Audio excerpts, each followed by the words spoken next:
É isso aí, estamos aqui, estamos de volta para mais uma aula da nossa Escola Bíblica, nossos estudos bíblicos.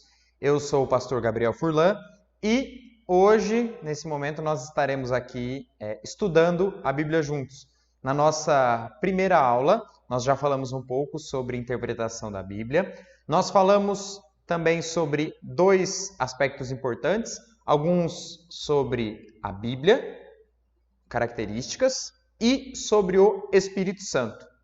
Nós entendemos que a Bíblia é um livro diferente e que a sua interpretação não depende apenas de técnicas, mas depende também de algo que está além do nosso alcance. Ok? Na outra aula também nós falamos sobre os princípios que regem a interpretação. Um desses princípios é que a Bíblia, por ter sido escrita como um livro, ela precisa ser interpretada realmente como um livro, não apenas como um livro humano, mas como um livro, um testemunho do próprio Deus, usando homens, como a gente viu várias vezes na outra aula, né? Aquele texto de Pedro, que Deus ele usou homens santos para trazer a sua vontade. Então, por isso, nós falamos desses princípios de interpretação. Também nós falamos sobre aquele método, joia, joelhos, observação, interpretação, aplicação. Demos algumas dicas para o que fazer quando passagens estiverem em conflito. E terminamos com algumas sugestões para aprimorar o nosso estudo. Lembram disso? Então, nessa aula, eu queria que a gente tivesse um olhar um pouco mais atento para essa questão da interpretação de texto. Nós vamos falar especificamente nessa aula sobre um assunto que são os gêneros literários da Bíblia. Então, gêneros literários da Bíblia são realmente gêneros que a gente conhece. Poesia, história, narrativa, drama, evangelho. Nós temos alguns desses gêneros. E qual é o objetivo? O objetivo é que a gente possa, ao estudar um texto, a gente ter a maior quantidade de informações para que a gente possa entender aquele sentido original, aquela intenção do autor e aprender com aquilo.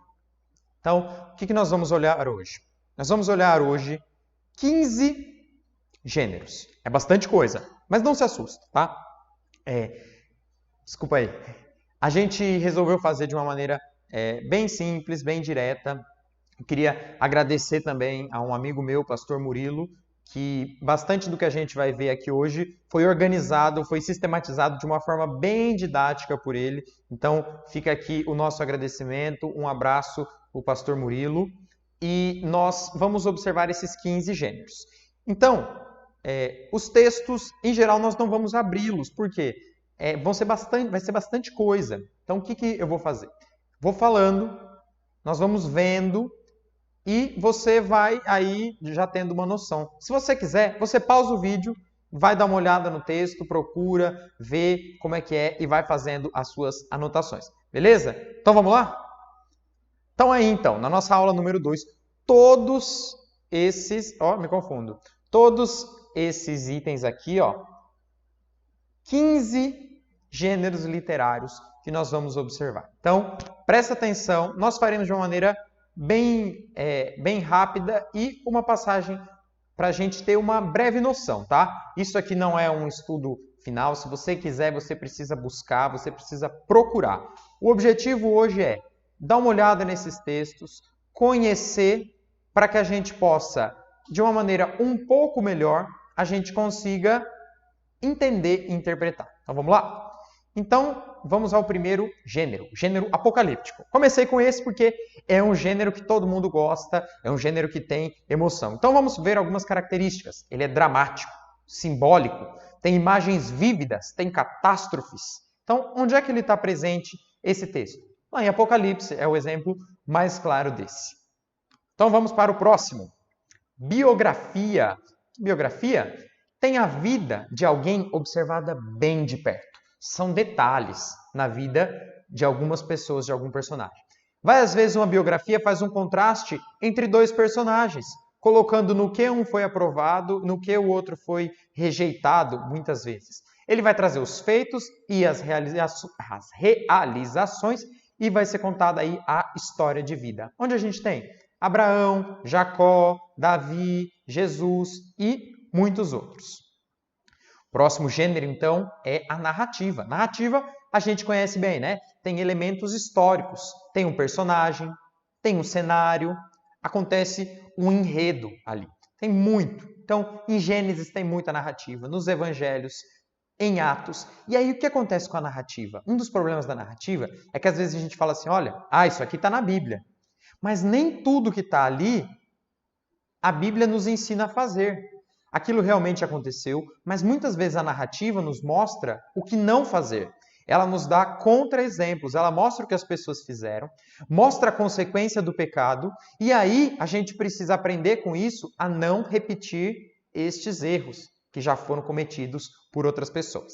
Bom, seguindo então o Evangelho. O Evangelho a gente conhece bastante, a gente talvez tenha mais contato com os textos do Evangelho. E quais são as características? Ele vai observar a vida terrena de Jesus. Ele é organizado e ele tem a intenção de revelar as boas novas. É claro que a Bíblia toda, ela fala sobre Jesus, ela é um testemunho sobre Jesus. Mas os evangelhos, especificamente, eles querem focar na vida terrena de Jesus, no que ele fez, no que ele falou e que a salvação alcance o leitor daquele evangelho. Então, a gente tem lá Mateus, Marcos, Lucas e João. Próximo gênero, então, parábola. Opa, parábola também a gente conhece bastante, né? O que é uma parábola? A parábola ela tem algumas características. É uma história curta e oral. Peraí, mas se está na Bíblia, a Bíblia não é escrita? Então, o que aconteceu? Os autores da Bíblia registraram as parábolas que estavam no discurso, muitas vezes. Muitas vezes não, discursos de Jesus. Elas são uma ilustração e elas usam cenas do cotidiano para que o ouvinte possa trazer aquilo para bem perto da sua realidade.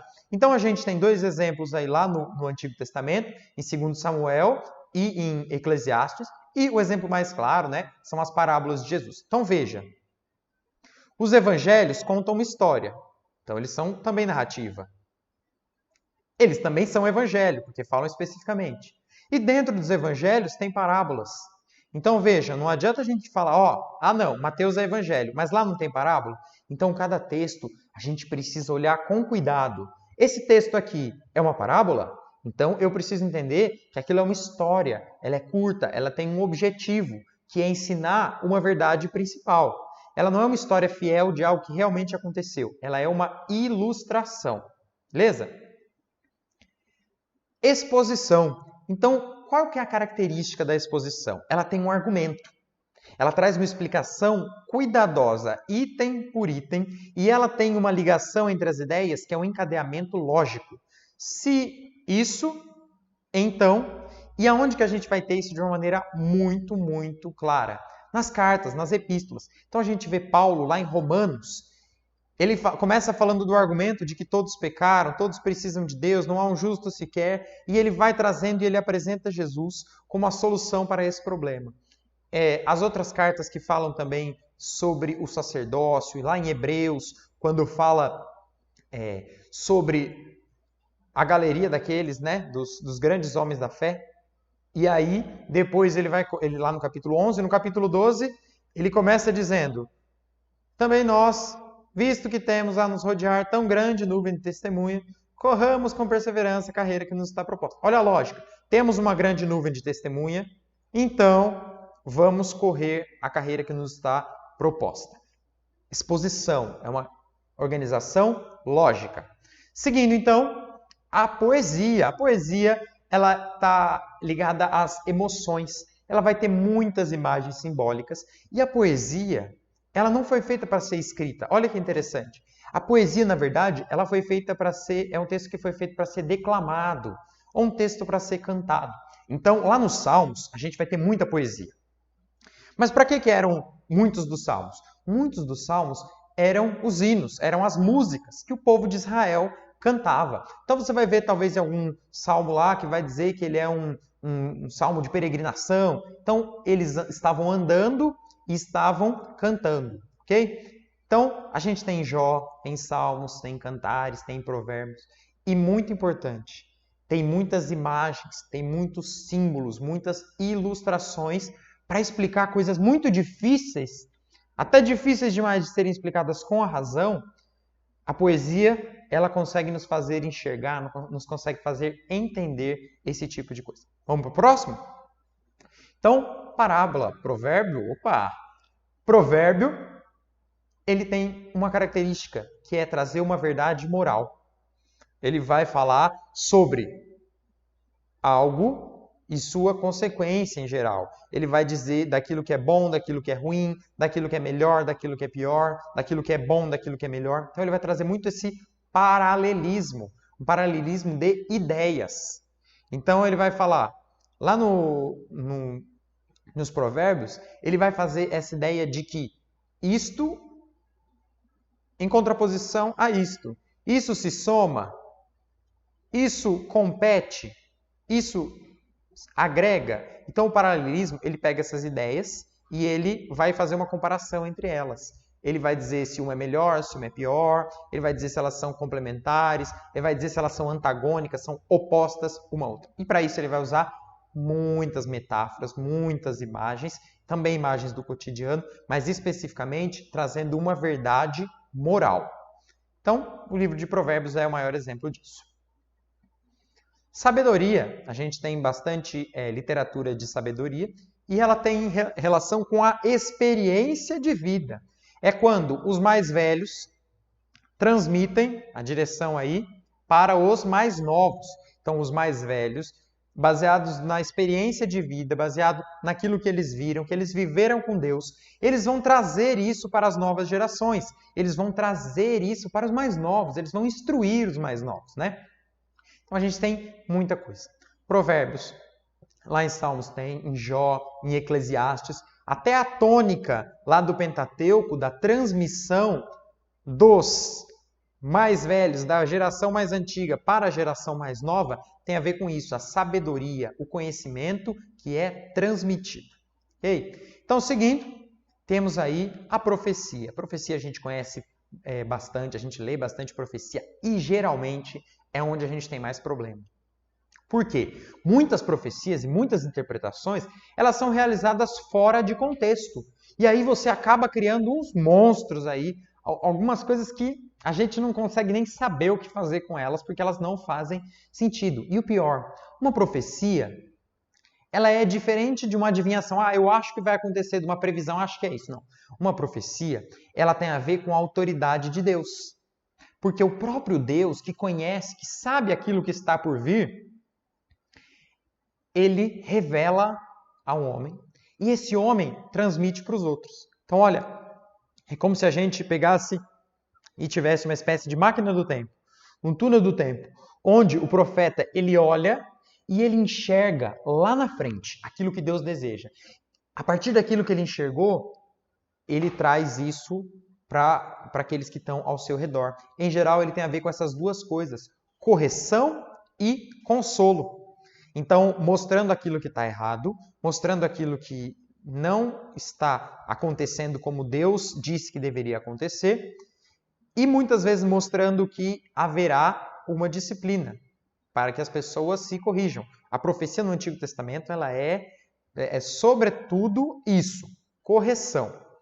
Mas também ela tem um caráter de consolo. Lá em Isaías, você conhece tem aquele capítulo bem conhecido, né? Consolai, consolai, consolai o meu povo.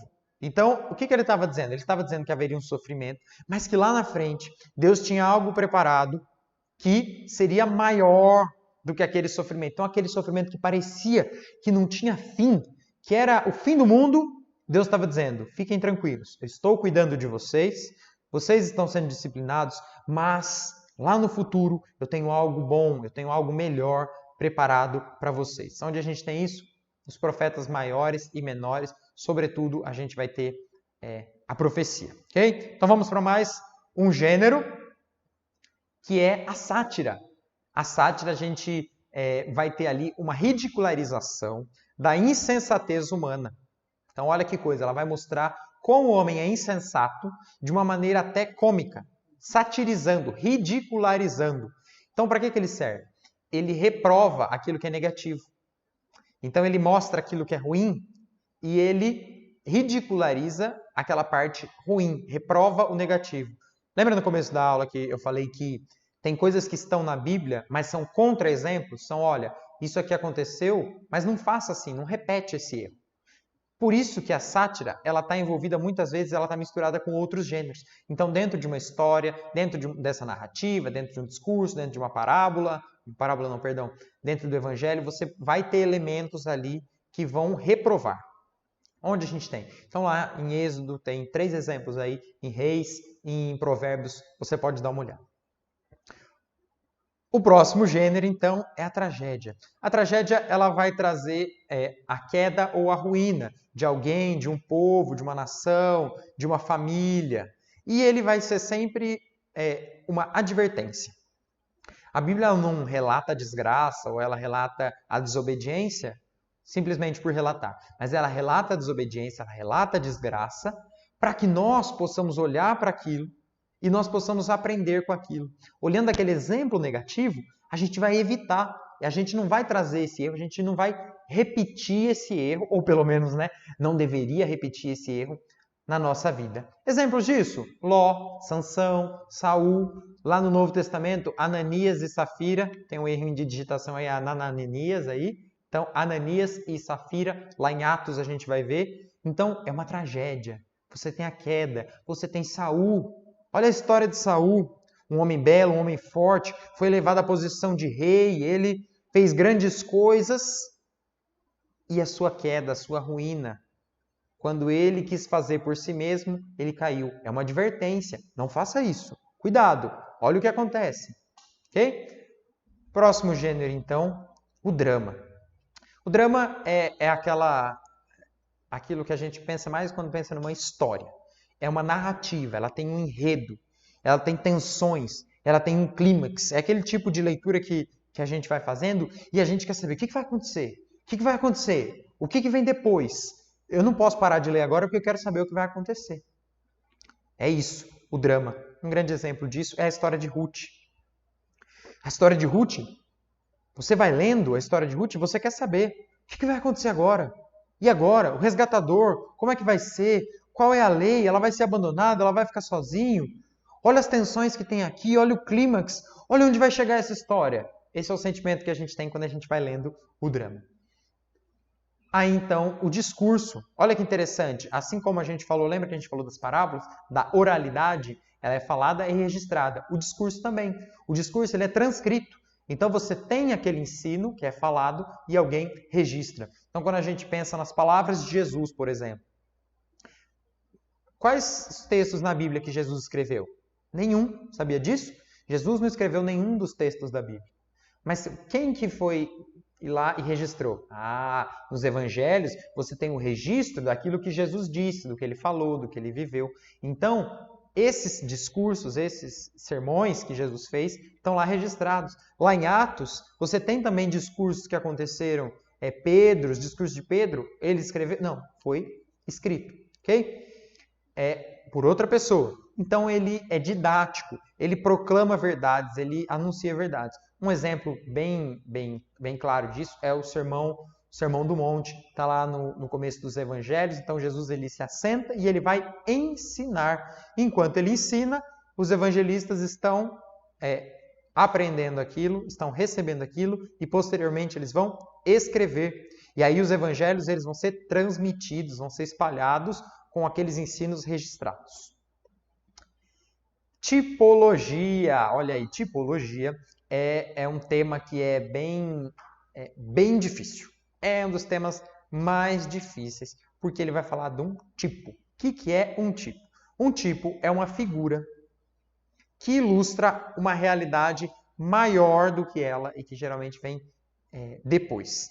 Então, ela representa pessoas, representa eventos, representa instituições. Então, a gente vai ter muito disso no Antigo Testamento, falando sobre o Novo Testamento. Alguns tipos. Quando você tem lá a história de Abraão e Isaac. Lembram? Abraão, Isaac. Abraão vai lá, ele leva Isaac para ser sacrificado. E aí, quando eles chegam lá, até Isaac pergunta, mas pai, olha, eu estou vendo aqui a lenha, eu estou vendo tudo pronto para o sacrifício, eu só não estou vendo o animal. E aí a resposta de Abraão é que Deus vai prover, ele vai suprir aquela aquela necessidade.